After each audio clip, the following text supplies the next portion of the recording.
ನಮಸ್ತೆ. ರುಚಿಯಾಗಿರೋ ಪನ್ನೀರ್ ಬುರ್ಜಿ ಹೇಗೆ ಮಾಡೋದು ಅಂತ ನೋಡೋಣ ಬನ್ನಿ. ಇಲ್ಲಿ ಬಾಣಲಿನಲ್ಲಿ ಒಂದು 4-5 ಸ್ಪೂನ್ ಆಗೋಷ್ಟು ಕೊಬ್ಬರಿ ಎಣ್ಣೆನ ಯೂಸ್ ಮಾಡ್ತಾ ಇದ್ದೀನಿ. ಹಾಗೆ ಪಲಾವ್ ಸಾಮಾನುಗಳನ್ನೆಲ್ಲ ಹಾಕ್ಕೊತಾ ಇದ್ದೀನಿ. ಪಟ್ಟೆ ಎಲೆ, ಏಲಕ್ಕಿ, ಚಕ್ಕೆ, ಲವಂಗ ಇದನ್ನೆಲ್ಲ ಒಂದು ಚೂರು ಹಾಕ್ಕೊತಾ ಇದ್ದೀನಿ. ಇಲ್ಲಿ ನಾನು 200 ಗ್ರಾಮ್ಸ್ ಪನ್ನೀರ್ ತೊಗೊತಾ ಇದ್ದೀನಿ.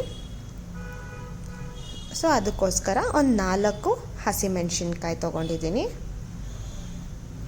ಆಮೇಲೆ ಶುಂಠಿ ಬೆಳ್ಳುಳ್ಳಿನ ಜಜ್ಜಿ ಹಾಕ್ಕೊತಾ ಇದ್ದೀನಿ. ನೀವು ಶುಂಠಿ ಬೆಳ್ಳುಳ್ಳಿ ಪೇಸ್ಟ್ ಇದ್ದರೂ ಸಹ ಯೂಸ್ ಮಾಡ್ಕೊಬಹುದು, ತುಂಬ ಚೆನ್ನಾಗಿರುತ್ತೆ. ಸೊ ಚೆನ್ನಾಗಿ ಎಣ್ಣೆನಲ್ಲಿ ಫ್ರೈ ಆಗಬೇಕು. ಸೊ ಆವಾಗ ಖಾರ ಕೂಡ ಚೆನ್ನಾಗಿ ಬಿಟ್ಕೊಳತ್ತೆ ಹಸಿಮೆಣಸಿನ್ಕಾಯಿ. ಅದಾದಮೇಲೆ 2 ದಪ್ಪ ಸೈಜ್ ಈರುಳ್ಳಿ ತೊಗೊಂಡು ಚಾಪರ್ಗೆ ಹಾಕ್ಕೊಂಡಿದ್ದೀನಿ. ಸೊ ಅದನ್ನೇ ಯೂಸ್ ಮಾಡ್ತಾಯಿದ್ದೀನಿ ಇಲ್ಲಿ, ಬೇಗ ಕೂಡ ಫ್ರೈ ಆಗುತ್ತೆ ಅಂತ.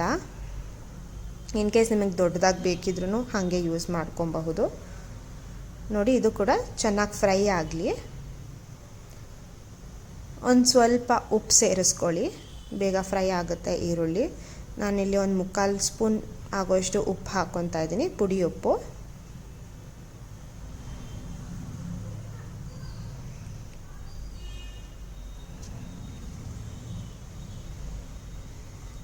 ನೋಡಿ, ಆಲ್ಮೋಸ್ಟ್ ಫ್ರೈ ಆಗಿದೆ. ಒಂದು 4 ಟೊಮ್ಯಾಟೊನ ಮಿಕ್ಸಿಗೆ ಹಾಕಿ ರುಬ್ಕೊಂಡು ಅದನ್ನೇ ಯೂಸ್ ಮಾಡ್ತಾಯಿದ್ದೀನಿ. ನೀರೇನು ಬೆರೆಸಿಲ್ಲ ಇದಕ್ಕೆ ಇವಾಗ. ಸೊ ಅದೇ ಈ ಟೊಮ್ಯಾಟೊನೇ ನೀರು ಬಿಟ್ಕೊಂಡಿದೆ, ಹಾಗಾಗಿ ಅದನ್ನೇ ಯೂಸ್ ಮಾಡಿದ್ದೀನಿ. ಚೆನ್ನಾಗಿ ಫ್ರೈ ಆಗಲಿ, ಹಸಿ ಟೊಮ್ಯಾಟೊ ಅಲ್ಲ, ಸೊ ಚೆನ್ನಾಗಿ ಫ್ರೈ ಆಗಬೇಕು.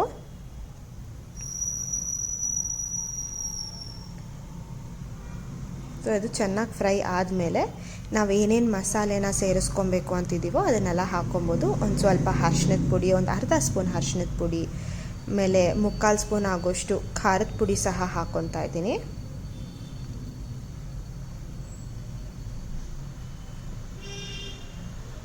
ಅದಾದಮೇಲೆ ಒಂದು ಸ್ವಲ್ಪ ಪೆಪ್ಪರ್, ಚಿಕ್ಕ ಸ್ಪೂನಲ್ಲಿ 1 ಸ್ಪೂನ್ ಫುಲ್ ಹಾಕ್ಕೊಂಡೆ ಪೆಪ್ಪರ್ ಪುಡಿ.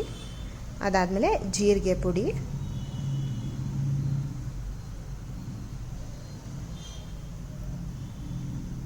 ಅದಾದಮೇಲೆ ಗರಂ ಮಸಾಲೆ. ಇನ್ನೂ ಸ್ವಲ್ಪ ಉಪ್ಪು ಬೇಕಿದ್ರೂ ಉಪ್ಪು ಸೇರಿಸ್ಕೊಳ್ಳಿ ಟೇಸ್ಟಿಗೆ.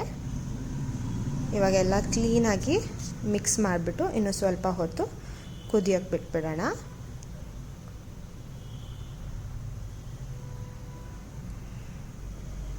ನೀವು ಪನ್ನೀರ್ ಎಷ್ಟು ಯೂಸ್ ಮಾಡ್ತಾಯಿದ್ದೀರಾ ಅನ್ನೋ ಕ್ವಾಂಟಿಟಿ ಮೇಲೆ ನೀವು ಮಸಾಲೆನ ಹಾಕ್ಕೋಬಹುದು. ನಾನು ಹೇಳ್ದಂಗೆ ಇದು 200 ಗ್ರಾಮ್ಸ್ ಪನ್ನೀರ್ಗೆ ಅಷ್ಟೇ ನಾನು ಮಸಾಲೆ ಹಾಕ್ಕೊಂಡಿರೋದು.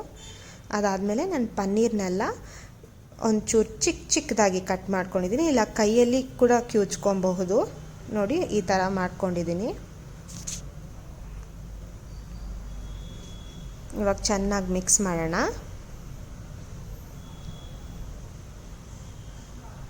ಚೆನ್ನಾಗಿ ಮಿಕ್ಸ್ ಆಗಿ 1 ನಿಮಿಷ ಬೆಂದರೆ ಸಾಕು.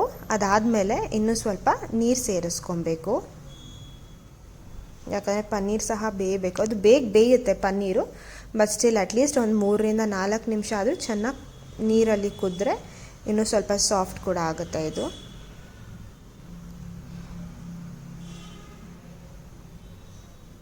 ನೋಡಿ, ನಾನು 1 ಗ್ಲಾಸ್ ನೀರು ತೊಗೊಂಡಿದ್ದೀನಿ ಅಷ್ಟೇ, ಜಾಸ್ತಿ ಏನು ತೊಗೊಂಡಿಲ್ಲ.